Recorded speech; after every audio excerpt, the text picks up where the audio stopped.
नमस्कार दोस्तों, मैं नरेश चौक से। और आज के वीडियो में हम जानने वाले हैं जो क्वालिटी पर्सन्स होता है, चाहे वो मैन्युफैक्चरिंग इंडस्ट्री में हो या सर्विस सेक्टर इंडस्ट्री में हो या किसी भी टाइप की इंडस्ट्री में हो, चाहे वो फैब्रिकेशन से रिलेटेड हो, प्लास्टिक मोल्डिंग से हो या ऑटोमोबाइल सेक्टर हो या पावर सेक्टर हो, उस इंडस्ट्री में, उस सेक्टर में क्वालिटी पर्सन्स की क्या रोल्स एंड रेस्पॉन्सिबिलिटीज़ होती हैं, क्या उनके टिपिकल टास्क होते हैं जो उनको परफॉर्म करने होते हैं। आज की वीडियो में हम इन्हीं सब पे बात करने वाले हैं। तो चलिए वीडियो को स्टार्ट करते हैं और सबसे पहले रोल्स एंड रेस्पॉन्सिबिलिटीज़ देखते हैं जो टास्क होते हैं। सबसे पहला होता है क्वालिटी प्लानिंग।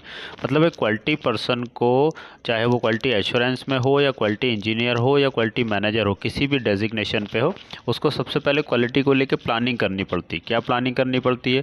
सबसे पहले जो हमारा प्रोडक्ट है उसके लिए स्टैंडर्ड्स डिफाइन करने होते हैं कि हम प्रोडक्ट जो बना रहे हैं उसका क्या क्वालिटी पैरामीटर्स हैं, क्या उसका स्टैंडर्ड है। ठीक है, फिर उसके अगेंस्ट में, उसके साथ में क्वालिटी प्लान डेवलप करना पड़ता है कंपोनेंट के अकॉर्डिंग या हमारे कस्टमर के अकॉर्डिंग, जिससे कि हम अपने कस्टमर के रिक्वायरमेंट को फुलफ़िल कर पाएँ, उनकी रिक्वायरमेंट को मीट कर पाएँ, है ना। जो कि जब भी हमारा कंपोनेंट अपने एंड कस्टमर या फिर अगर जैसे मान के चलिए हम कोई छोटे सप्लायर हैं और हम किसी एक MNC या OEM कस्टमर को सप्लाई दे रहे हैं, तो वो हमारा कंपोनेंट जाए वहाँ क्वालिटी ओके हो और डायरेक्ट असेंबली में चले जाए। तो इस तरह के हमको क्वालिटी प्लान्स और क्वालिटी स्टैंडर्ड्स डेवलप करने होते हैं ताकि हमारा कंपोनेंट जो है विदाउट रिवर्क, विदाउट फेल हमारे कस्टमर तक पहुंच पाए, है ना। इसके बाद हमारा नेक्स्ट जो आता है वो है क्वालिटी कंट्रोल।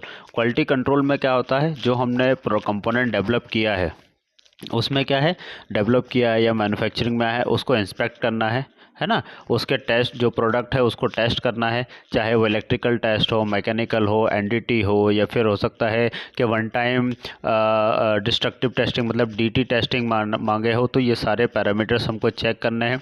फिर अगर कोई डिफेक्ट आ रहा है तो उसको डिटेक्ट करना है, और जो भी अगर कोई डिफेक्ट आया है तो उसको डॉक्यूमेंटेड करना है ताकि नेक्स्ट टाइम से वो डिफेक्ट हमको रेज ना हो और हमारा प्रोडक्ट जो है वो रिवर्क या स्क्रैप स्टेज में ना जाए। तो इस तरह से हमको क्वालिटी भी कंट्रोल करनी है। फिर हमारा नेक्स्ट आता है क्वालिटी एश्योरेंस। इसमें क्या होता है, क्वालिटी एश्योरेंस में क्या होता है कि हम जो कंपोनेंट बना रहे हैं वो एश्योर्ड कर रहे हैं कि ये इस प्रोसेस के थ्रू अगर हम कंपोनेंट बनाएंगे तो वो हमारा डिफेक्ट फ्री रहेगा। उसमें क्या करना है, हमको प्रोसेस के ऑडिट्स करने होते हैं। फिर जो हमारा, अगर हमने ऑडिट में अगर कुछ NCs वगैरह आई हैं तो उसके करेक्टिव एक्शंस को इम्प्लीमेंट करना, प्रिवेंटिव मेजर्स लेना, फिर काइजन जिसको कंटिन्यूस इम्प्रूवमेंट कहते हैं उसको इम्प्लीमेंट करना। तो इस तरह से कि हम क्वालिटी एश्योरेंस या फिर जिसको शॉर्ट में QA कहा जाता है, वो भी क्वालिटी मैनेजर या क्वालिटी पर्सन जो इंडस्ट्रीज़ में होते हैं उनके भी इम्पॉर्टेंट टास्क में आता है। इसके बाद जो हमारा नेक्स्ट आता है वो कंप्लाइंसेस चाहे ऑडिट से रिलेटेड हो या फिर गवर्नमेंट की कुछ कंप्लाइंसेस हो, वो भी क्वालिटी पर्सन को फुलफ़िल करनी होती हैं, या फिर इंडस्ट्रियल कंप्लाइंस हो, वो सारी क्वालिटी पर्सन्स को फुलफ़िल करनी होती हैं। इसके बाद क्या आता है, हमारा नेक्स्ट आता है जो कि है ट्रेनिंग। ये सबसे इम्पॉर्टेंट, जैसे जो मेरा एस्पेक्ट है ये सबसे इम्पॉर्टेंट होता है। इसमें क्या होता है कि हम एक क्वालिटी कल्चर डेवलप करते हैं इंडस्ट्री में, और वो कैसे कल्चर होता है, वो कैसे डेवलप होता है, वो होता है ट्रेनिंग के थ्रू। और वो ट्रेनिंग किस बिहाफ पे दी जाती है, उसके लिए हमको स्किल मैट्रिक्स डेवलप करना होता है। जैसे कि कोई फैब्रिकेशन इंडस्ट्री में मान लीजिए, है ना, अगर हमारे पास 5 वेल्डर हैं, अगर हम उनका एक स्किल मैट्रिक्स बनाते हैं कि किसको SMAW आता है, GMAW आता है, GTAW आता है, इन 3 वेल्डिंग्स प्रोसेस को लेकर हम स्किल मैट्रिक्स बनाते हैं, किस वेल्डर को किस लेवल की उसमें प्रोफिशिएंसी है। मतलब एक होगा एक्सपर्ट, ओके, एक होगा स्किल्ड, एक होगा सेमी स्किल्ड, और एक होगा एक, हम अगर इन चारों को लेकर भी बनाएं तो भी हम देखेंगे कि इसमें किस वेल्डर को किस लेवल की ट्रेनिंग प्रोवाइड करनी है और उसका ड्यूरेशन क्या है। इसके थ्रू हम ट्रेनिंग्स प्रोवाइड कर सकते हैं। एक वेल्डिंग को ही लेकर हुआ, फिटिंग को लेकर हुआ, या कोई मशीन ऑपरेशन हुआ, या हाउसकीपिंग हुआ, तो इस तरह के हम हर एक डिपार्टमेंट के स्किल मैट्रिक्स बना के उनको ट्रेनिंग्स प्रोवाइड की जा सकती है। तो एक ये इम्पॉर्टेंट टास्क होता है। फिर आता है प्रॉब्लम सॉल्विंग मतलब अगर जैसे कोई कंपोनेंट बन रहा है, हमारा QA या QC पर्सन ने वो प्रॉब्लम रेज की है, कंपोनेंट में डिफेक्ट आ रहा, तो उसके लिए क्या करना है, उसके लिए हमको कापा करना है, रूट कॉज एनालिसिस, है ना, करेक्टिव एंड प्रिवेंटिव एक्शन उसके लिए लेना है और फिर उसको इम्प्लीमेंट करना है है ना। उसको टेस्ट करना है कि वो सही है या नहीं। अगर सही है तो फिर हमारा प्रोडक्ट जो हम बना रहे हैं कापा करने के बाद, प्रिवेंटिव एक्शन लेने के बाद उसमें वो डिफेक्ट नहीं आएगा। तो इस तरह से प्रॉब्लम सॉल्विंग टेक्निक भी लेनी, चाहे वो PDCA हो, RCA हो या DMAC एनालिसिस, किसी के भी थ्रू हमको प्रॉब्लम सॉल्विंग करना होता है इंडस्ट्रीज़ में, चाहे वो सर्विस सेक्टर हो या मैन्युफैक्चरिंग सेक्टर हो, सभी में ये इम्प्लीमेंट होता है। फिर आता है सप्लायर मैनेजमेंट।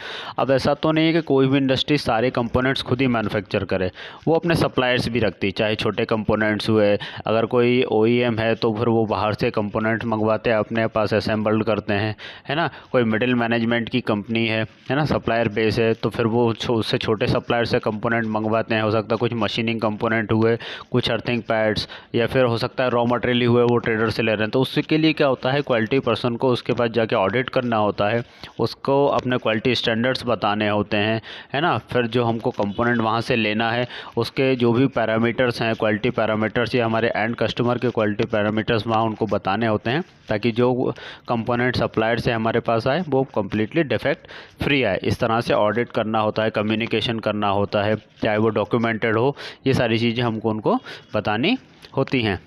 इसके बाद जो आता है हमारा कस्टमर फोकस, ये सबसे इम्पॉर्टेंट है क्वालिटी पर्सन के लिए। कस्टमर फोकस, जो कस्टमर का फीडबैक है उसको नोट डाउन करना। नोट डाउन करने के बाद जो भी हमारे क्वालिटी पर्सन के बिलो द लाइन एम्प्लॉयज़ हैं या मैन पावर है, चाहे वो प्रोडक्शन में हो, है ना, या क्वालिटी मैनेजर के क्वालिटी इंजीनियर्स हो, क्वालिटी सुपरवाइजर्स हो, उनको वो सारी चीज़ें बताना कि हमारे कस्टमर का क्या फीडबैक आया है, और उस फीडबैक के अगेंस्ट में अपने प्रोडक्ट में वो सारे चेंजेस करना। ये कस्टमर फोकस किसी भी इंडस्ट्री के लिए सबसे इम्पॉर्टेंट होता है, क्योंकि अल्टीमेटली कस्टमर ही सब कुछ है। हम अपना जो भी कंपोनेंट बना रहे हैं वो कस्टमर को ही सेल आउट करना है, तो इसलिए कस्टमर फोकस बहुत इम्पॉर्टेंट हो जाता है। इसके बाद आता है हमारा कोलैबोरेशन। कोलैबोरेशन मतलब जो टीम्स हैं, चाहे वो सेल्स की हो, क्वालिटी की हो, प्रोडक्शन की हो, या मेंटेनेंस की हो, ऑपरेशंस की हो, SCM हो, MM मटेरियल्स मैनेजमेंट, ये सारी टीम का कोलैबोरेशन करेंगे, उनको अपने क्वालिटी स्टैंडर्ड्स बताएंगे, तभी हम क्वालिटी पैरामीटर्स को मीट कर पाएंगे और अपने कस्टमर को सेटिस्फाई कर पाएंगे। तो इस तरह से कोलैबोरेशन मतलब एक CFT टीम भी होती है ना, क्रॉस फंक्शनल टीम, उसके थ्रू भी हमको काम करना होता है। तो चलिए दोस्तों, इसी के साथ आज के वीडियो को ख़त्म करते हैं। मुझे उम्मीद है क्वालिटी पर्सन्स के रोल्स एंड रेस्पॉन्सिबिलिटीज़ आपको अच्छी तरह से समझ में आए होंगे। Thank you friends, thanks for watching.